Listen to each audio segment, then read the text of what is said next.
দিনটা ছিল রবিবার। বেশ কয়েকদিন হলো ডাইটিং এর জন্য আমার ভাত মাছ এই বাঙালিয়ানা খাওয়া দাওয়া হচ্ছে না।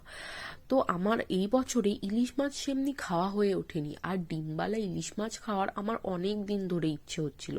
তো আজকে বাজারে গিয়ে তো মাছ আনতে গেছিলাম, কিন্তু চোখে পড়লো এই ডিমবালা ইলিশ মাছটা, তো কিনেই নিলাম। আর তার সাথে এই গলদা চিংড়িটাও আনলাম ফ্রাই খাওয়ার জন্য, কিন্তু মা এটাকেও ইলিশ মাছের সাথে ভাপা করে দিয়েছে।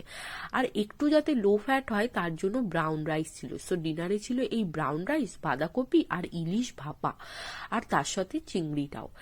এত সিম্পল একটা রান্না সর্ষে পোস্ত দিয়ে এত যে অসাধারণ খেতে আমি ভাবতেই পারিনি। এত সফট, এত টেস্টি, আর চিংড়িটাও খুবই অসাধারণ ছিল।